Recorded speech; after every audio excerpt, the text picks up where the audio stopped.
Hello, everyone. Welcome back to Financial Clarity for Doctors. We're recording this episode in December of 2020, but when we put it on the air, it will be 2021. So let's just all take a minute to celebrate. Like, woohoo! We did it. It's 2020 done. is over. Yeah, we just, small things in life, small accomplishments. We have to celebrate every once in a while. We are going to take some time this episode to talk a little bit about predictions for 2021 and how predictions have gone wrong in the past. And Corey is here to kind of steer this one because he's been paying attention to this a lot longer than I have. So we're going to get into it really good. It seems like at the start of every year, we get a lot of predictions from a lot of different places, pundits, prognosticators, analysts, economists, all of that, your financial advisor, everything. But nobody knows for sure what's going to happen. There might be some things that we can do in anticipation of broad trends and things like that, but we don't know exactly what's going to happen. I think 2020 was a good example of that.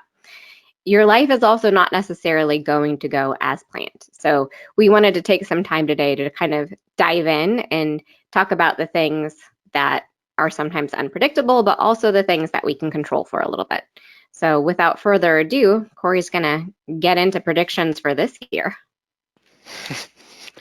Yes, the easy prediction is I'm not going to even bother because after 2020, let's just throw all predictions out the window. I think and you've done a little reading on this, Rachelle, as I'm sure everyone has. There's a lot of continued optimism about this vaccine and how quickly it'll be disseminated and how effective it'll be and when we'll be able to get back to normal. I think the biggest question, if we're talking about investing, is what will investor sentiment be? Because it's not like we're going to be out of the woods tomorrow. It might take a few months. It might take the whole year. It might be into 2022 before, we're really able to get back to quote unquote normal or whatever the new normal is. So I think, you read an article, Rachelle, that we're in a deep, dark tunnel. How much longer will we be in that deep, dark tunnel? And we can see the light, but how patient or impatient are people going to get? So I think most of the predictions that we will see here, and a lot of you are already seeing, are probably focused around that. The virus, how is everything going to play out? And then it's just going to trickle down from there. But beyond that, Rachelle, is there anything, that's probably the headline 1, 2, and 3. Anything else that you've seen out there? No, I think it's really interesting because, we're right now, while we're recording this, we're trading at like record highs. So the stock market is very forward looking. The stock market is already seeing a vaccine and there's just these big old eyes and everyone's very excited about a vaccine, but there is a lot to go through before we get there. So we'll see how that plays out with investor sentiment, like how people react to how bad it really gets, because I think that's a big question mark right now. Like it's obviously not great. But how bad is it going to get? And so we'll see how that affects investors, how that affects the economy, and hopefully we come through on the other side. But in the meantime, there might still be some up and downs, and we just don't know exactly what that's going to look like. Yeah, I would definitely expect some ups and downs. We're right now when we're recording this, Congress is kind of in a stalemate over this whole stimulus round 2 or 3 or whatever we're in. That might be passed by the time you actually hear this. So I think there'll be some reaction, positive or negative, about that. If they need another wave in the spring, what'll that look like? Just based on the ever evolving and changing headlines, you can expect the stock market to ebb and flow. And I think it's important, we touched on this a little bit in our episode around the election, but the stock market and the economy don't always go hand in hand. The stock market is a reflection of the largest publicly traded companies in our country, where the economy, the majority of workers don't work for the largest publicly traded companies. They're in industries that might be more drastically affected by this pandemic. And I think that's the big question mark. How much overlap is there between those two? When does Main Street, really start to impact Wall Street? And how long will that last for? So I would definitely expect some choppiness in the stock market, but that's where when don't we expect choppiness in the stock market? Every single year every single year, go throughout history, the stock market goes down in value. Some years it goes down more than others. I think the average decline, if you're looking at US company stocks, it's about a 15% decline per year. Now you may be hearing that thinking, wait, 15% down every year? I thought the stock market more often than not goes up. That's right. 3 out of 4 years on average, stock market ends the year higher than it started. But throughout the year, it's a big roller coaster ride. It goes up, it goes down, it goes up, it goes down, it goes way up, and then comes down 15%, and then goes up again. And what do you know? We finish positive for the year, even though we saw some big highs and big lows. So that's really important. Focus on your goals, your time horizon, what you're investing for, and structure a strategy accordingly, because what happens from 1 week to the next, 1 quarter to the next, 1 year to the next, we really don't want to confuse short-term outcomes in the investment world or in the news headlines with our long-term goals. So I think that's something to really keep in mind when you start looking at all these predictions that you're about to see. And we can take a minute to just I was thinking we could take a minute to just reflect on prior predictions and how well they've gone. Yeah, I think it's really, so it is really interesting because our most recent year to reflect back on is 2020. And obviously, I mean, that was unpredictable to say the very least. I think you can argue that maybe some epidemiologists were saying all along, like at some point there's going to be a pandemic, but no one could have predicted when it would happen. As far as 2020 goes, there's always an economic outlook that the International Monetary Fund puts out every year in January. And for 2020, they estimated modest growth in GDP, about maybe 3% in the US, maybe 2% in Europe, and maybe a little bit more in like emerging markets and things like that. But, that was a fairly vanilla prediction, a fairly average one. And yet 2020 was the roller coaster that it was. That being said, like we can't judge the credibility of predictions based on 2020 because 2020 was a huge outlier. So if we want to look at how good predictions normally are, maybe we'd need to look back a little bit farther, like 2019. But again, like 2019 wasn't that great either as far as predictions go. That IMF report that year, again, it estimated some modest GDP growth. And we expected like lots of different things to happen that didn't necessarily happen. I don't know, you want to talk a little bit about the stock market in 2019, Corey? Obviously, it was a great year for the stock market.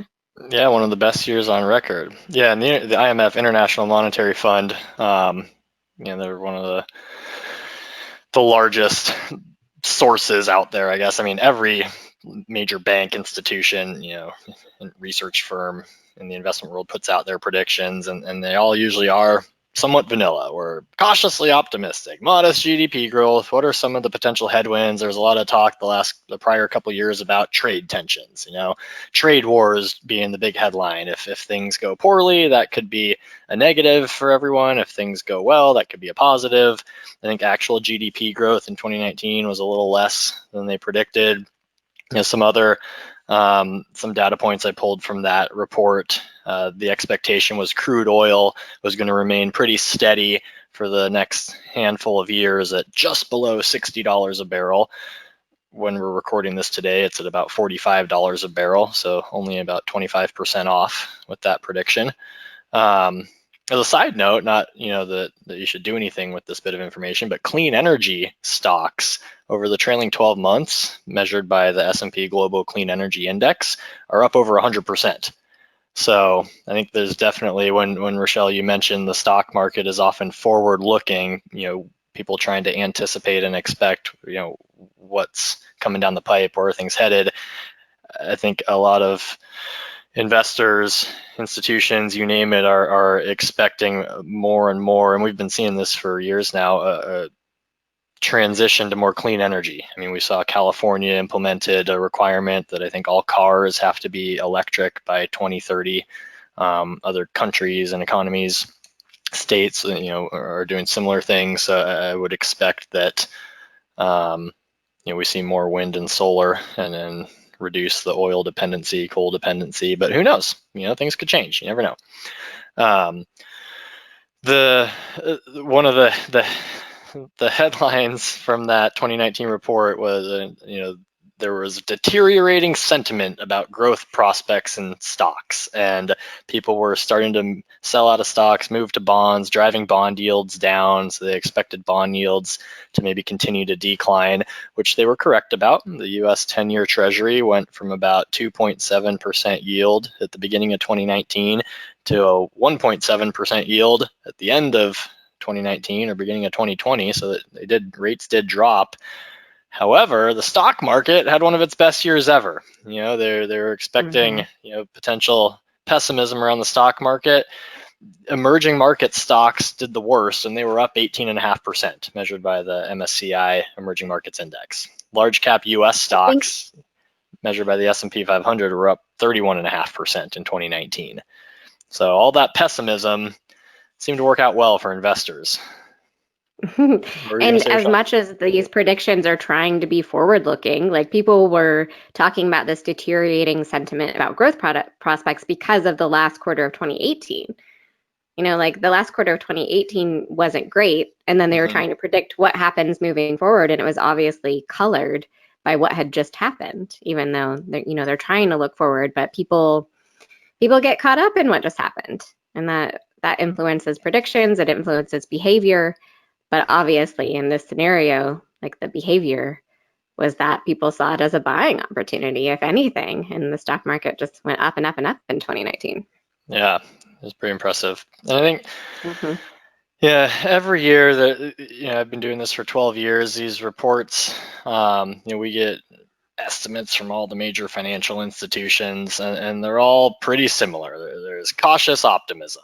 We expect U.S. stocks to rise maybe 5 to 7%, but here's some risks. Expect some volatility, but economy's looking strong. We should still see some growth. Yada yada yada. Modest mid to high single digit. Just call it mid single digit returns. If we go back historically, though, let's look at the S&P 500. It's probably the most commonly referenced measure of the U.S. stock market. It's only the 500 largest U.S. companies, but they make up about 70% of our stock market in terms of value. And the last 20 years, the S&P 500 has averaged, well, I guess historically it's averaged about 10% a year. Rarely does the S&P 500 ever land in the neighborhood of 10%. If we look plus or minus 2%, call it. So does it ever land between 8 and 12%? Well, let's look. Last 20 years. 2019, we're up 31%. 2018, down 4%. 2017, up 22%. 2016, up 12%. There we go. That was within 2 percentage points. 2015, up 1%. 2014, up 14%. 2013, up 32%. 2012, up 16%. 2011, plus 2%. 2010, plus 15%. 09, plus 26%. 08, a big red negative, 37%. 07, plus 5%. 06, plus 16%, 05, plus 5%, 2004, plus 11%, 2003, plus 29%, 2002, 2001, and 2000 were all negative, 22, 12, and 9% respectively. So we had 3 years of negatives in the S&P. So, bottom line, it's a roller coaster ride, but rarely does it ever land in that quote unquote average. So if you're ever looking at an expected or an average return, just know the average is the sum of all the years added up divided by the number of years. That gets you the average, but you're going to have data points all over the chart. So don't be surprised if your actual returns that you realize are nowhere near the quote unquote average that we've seen historically. Yeah, there were 2 of those 20 years that were within that like 8 to 12% range that you mentioned. So not many. And who knows moving forward? I really don't want you to take. I'd be very disappointed if your takeaway from that was, ooh, we can expect stocks to rise 8 to 12% a year. That's not at all the point. That's historically. Moving forward, things could be totally different. I mean, we could see very modest or even negative growth. Who knows? No one knows what's going to happen in the future. These are just some data points from the past. Past performance is no predictor of future results. The whole point is just to illustrate here's what the average has been. Rarely do we ever get a year that is average. So now that's not to say that forecasting doesn't have a purpose.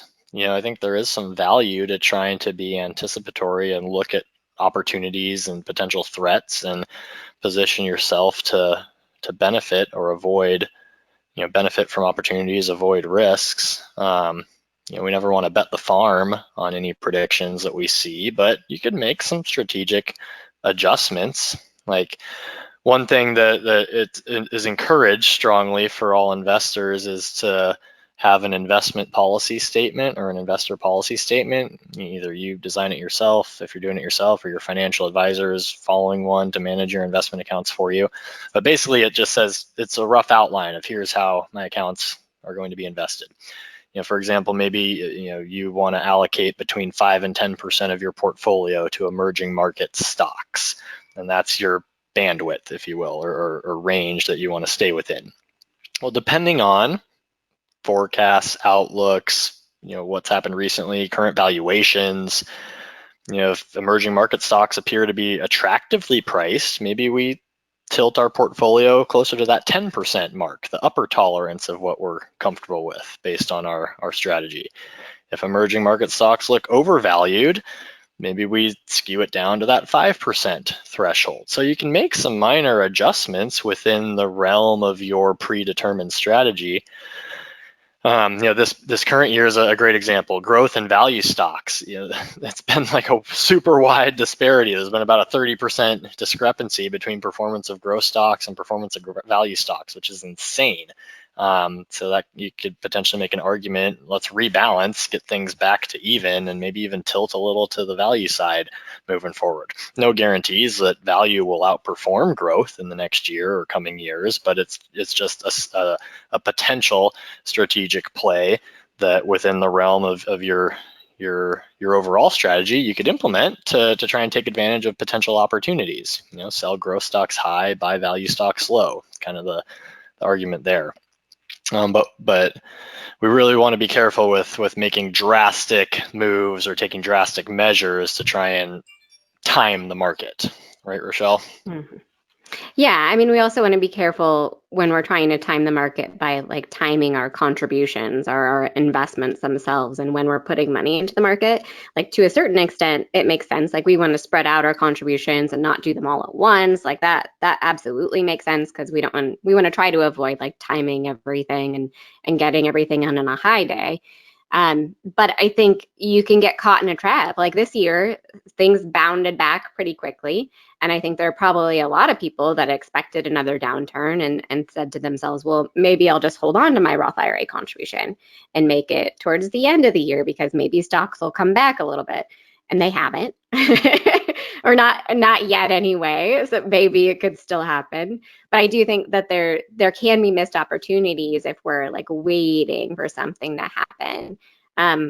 And sometimes it makes sense, like if you're already on track to meet all your goals and you're already investing, but you have a little bit of money on the sidelines just because you don't need to have it invested for long-term purposes. And like that kind of money is on the sidelines for when there's an opportunity to buy like there was in March of this year. Like that can be a good idea. But we have to limit like how much we're doing that. And I think ideally, if you're making ongoing contributions to things like a Roth IRA, if you're doing that each and every year, the best strategy is probably just to do it earlier rather than later, because the longer your money has to be in the stock market, the better chance you have of it gaining more growth. And time is probably your best friend in that situation. So if anything, instead of trying to time it, maybe just aim for the earlier end of the year. Anything to add there, Corey? Yeah, the nice thing about IRAs, 401ks, et cetera, is there's a hard deadline. So, if you're one of those individuals who's like, oh, I'm going to hold off on contributing, hoping that the market will go down so I can buy lower. Well, you got to get your investment in before the deadline. Otherwise, you can't do it for the year. So that's nice that they have that. But like there's other folks I've talked to who, they've held off on investing in their other accounts, that don't have deadlines, just waiting for another market dip, another buying opportunity, and every week, month that goes by where the market rises, they keep kicking themselves that they've missed out on potential growth. I mean, like I said, I've been doing this since 2009. Perfect timing. Market was in the pits. Economy sucked. No one was hiring. But stock market's been going up ever since, and every single year there's negative headlines, negative outlooks from certain prognosticators, and I come across people probably at least once a month, who are saying stock market's overvalued. I'm waiting for a correction before I want to invest. Okay, stock market's been overvalued since 2009, yet it keeps rising and rising and rising. Right now we're at like 6 or 7 times, or like 6 times what it was valued at the lows of March of 2009.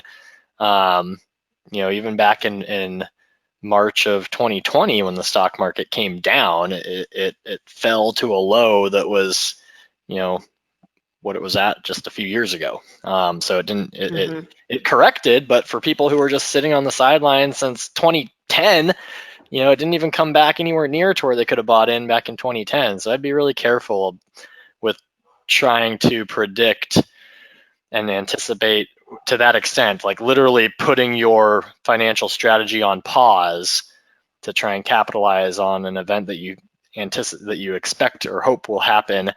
Because what if it doesn't happen? Then what? So that's where having a backup plan. You can't plan. leave your money on the sideline forever, right? Yeah. And maybe have an end date in mind. Like if you really want to hold on to some money, it's like, well, if it doesn't happen by this date, I'm getting it in the market. And maybe you get unlucky and it happens the next month, but you're still going to gain, likely, not guaranteed, but like you should still be in a position to have gains by the time that you need that money if it's long term. Yeah, that's where we sound like a broken record, but develop a strategy and have a plan in place. Okay, if we do want to try and time the market a little bit, here's how it's going to happen. We're going to, if the market drops by 10%, we buy in this amount. But if it doesn't, we buy in by this date. Or if it rises by 10%, we buy in regardless. Like whatever the case is, have a game plan in place so that you're not just flying by the seat of your pants hoping for the best, because if that's the case, then things probably won't work out as well as they otherwise could have. And yeah, growth isn't guaranteed, but if you look at the history of the stock market, we shouldn't be investing in the stock market if we need the money soon. But assuming we don't need it anytime soon, hopefully it can grow over time, over a long period of time. And if it doesn't, if the stock market's not higher 20, 30 years from now compared to where it's at today, we probably have bigger things to worry about in our world. So I think you just kind of develop a strategy, stick with it, and let it take care of itself. The rest is out of your control. Yeah. And I think we do sometimes get overly fixated on these huge, like macroeconomic things that are really outside of our control. And a lot of times, I mean, you just have to bring it back a little bit and bring it back to the things that you can control. Try to be prepared for the unexpected, because just like broad predictions of global markets can be unpredictable and wrong, like your predictions of how your life is going to go can be incorrect also. Like maybe we need to make sure that we have some things in place to adapt within our personal life, just like we need to be able to adapt with our investments. Yeah, absolutely. Like really refocus on how does this impact me? Sure, we're reading headlines about geopolitics, the stock market, the economy, the president. Elections. Yeah, the election's a great one. Everyone freaks out about who the president's going to be, but ask yourself, how does the individual in the White House impact your life directly? Some of you may have a good answer for that, a legitimately good answer for how that individual impacts your life for better or worse, but the majority of you probably can't give me a good answer as to how the president impacts your life one way or the other. Sure, it might, change the sentiment about things. I've got someone trying to break into my office right now. Bear with me. Work from home life. We can edit this part out. Hang on. Yeah, Camden, can you go back upstairs with Mom? Mom can get it for you.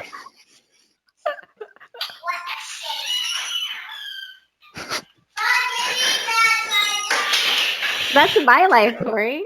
Oh my gosh. Before that interruption, sorry, we working from home. It's we occasionally get intruders in our offices. In the form of small humans. Yeah, they don't quite understand that work means I need quiet. So, anyways, so yeah, another like things can go well or poorly for you. I've had scenarios where people, take a job and get promoted, get a pay raise, things work out well. There's also been pay cuts, inheritances, health issues. I've seen ones where a doctor moves to a new job, buys their big fancy doctor house, and then the job doesn't work out, and they need to move and try and sell the house, and they have to sell it at a loss because they can't find a buyer who will pay what they paid for it, on top of the real estate agent commission.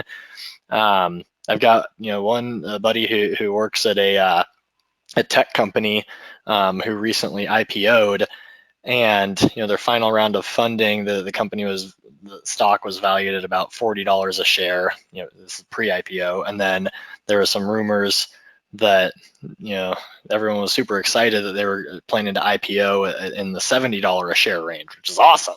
Almost double what their previous valuation was just a couple months before, and towards the end of 2020, the stock was trading at 300 a share.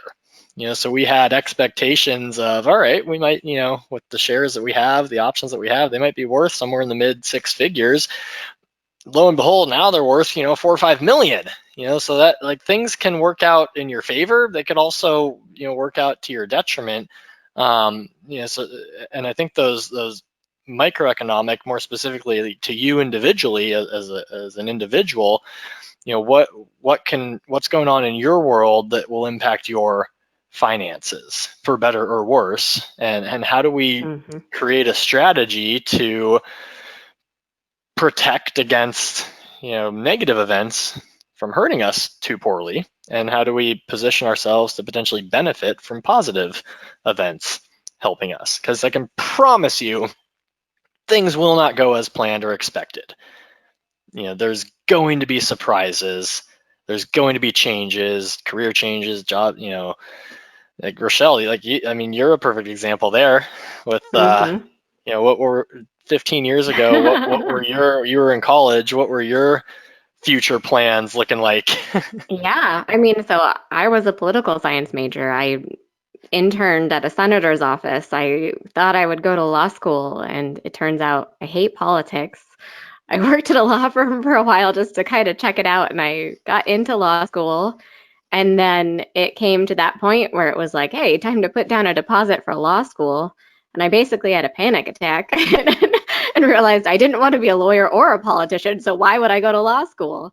And at that point, I definitely wish I had had a plan B, because it took me a while to figure it out. Like I worked and I did okay, but I didn't have like a career plan B, like something that I really enjoyed and wanted to do. But I think most people figure things out eventually, but if I had already had a plan B in place, like that would have saved me a lot of time and like a little mental agony maybe. But I think there's a lot of things that can happen that are unpredictable. Maybe I should have been able to predict that one, but Well, you found your plan B eventually, and it seems to have eventually. worked out quite well.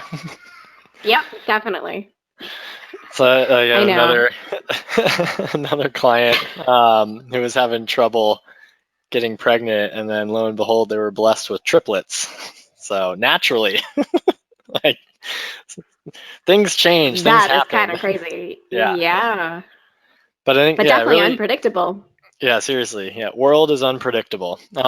Recentering that focus, get back to your goals, your concerns, what's important for you, what, how can we go about accomplishing those? How do we set ourselves up for success? The things we've talked about before, making sure we have an adequate emergency reserve, making sure we have proper insurances in place, the usual home, auto, umbrella, but make sure you have enough life insurance or disability insurance in case things don't go as planned or expected. Like I was talking with someone just this week as we're recording, and she's in the process of going on disability claim. Just, she can't operate anymore due to an illness, which is unfortunate. But thankfully she has a solid disability policy, so she's going to be okay financially speaking, and she's not, it's not going to really impact her day-to-day living, so she potentially could go do something else that interests her, and still occupy her time and eliminate boredom rather than just sitting at home watching soap operas all day. Living below your means. So there are things that, Go ahead, there Rachelle. are absolutely things that you can do to prepare for the unexpected in your financial life. Like, you might not be able to protect yourself against everything that happens, but having buffers, having insurances, living below your means, being able to adapt to changes in cash flow, like all of that kind of stuff is somewhat within your control. And we want our clients, we want people to be able to kind of meet their goals and do what they want to do with their life, even if things happen that are unpredictable. So there's a lot of things that are very boring about financial planning, I feel like emergency reserves and insurance and stuff like that. Like, that's the boring part, but it is just as important as investment predictions and the S&P 500 and all of this other maybe more exciting stuff that we could talk about. Yeah, absolutely. The more you can try and, I guess, predict what's going to happen in your personal life and how you can prepare for that, for better or worse, or at least set yourselves up, because you're not going to be able to predict everything. If you know what's going to happen, it's easy to plan for, but plan for the unexpected. Give yourself that buffer. The living below your means, just saving for the sake of saving, so you have extra money in case things don't go perfectly. Make it so things don't have to go perfectly for you to achieve your goals, because they won't go perfectly. Things don't usually go perfectly, right? No, I think today is a perfect example. You can hear some noise in the background of a screaming child who just doesn't want me to have a clean podcast recording. So maybe in the next house I'll have a soundproof studio for this. Ooh, But upgrade. yeah, there we go. But yeah, make it so things don't have to go perfectly to achieve your goals, and just embrace the unknown, embrace the uncertainty. I know it can drive some people crazy just not knowing what's going to happen next, but get over it. Like, I don't know what to tell you. There's no way around it. You're just going to have to accept that it's impossible to know what's going to happen in the future. Meditate, do yoga, whatever you need to do to calm your anxiety or fears, because it's just, you got to accept that things are going to be uncertain and unpredictable. Yep. Focus on those boring things. Have a little insulation around your life and your finances. Anything else? I don't know. That's it, I think. Thanks, everyone, for listening. Have a happy and great 2021. We would love to hear your feedback and suggestions for future topics you'd like us to cover. You can get in touch with the show by emailing podcast@thefinitigroup.com or by following Finity Group on Facebook, Twitter, Instagram, LinkedIn, and YouTube at Finity Group LLC. You can follow me on Twitter at Corey Janoff CFP, Instagram at Corey Janoff, or on LinkedIn under my name, Corey Janoff. You can follow me on Twitter at Rachelle Finance, or on Instagram, Vanderzanden Rachelle, or on LinkedIn under my name, Rachelle Vanderzanden.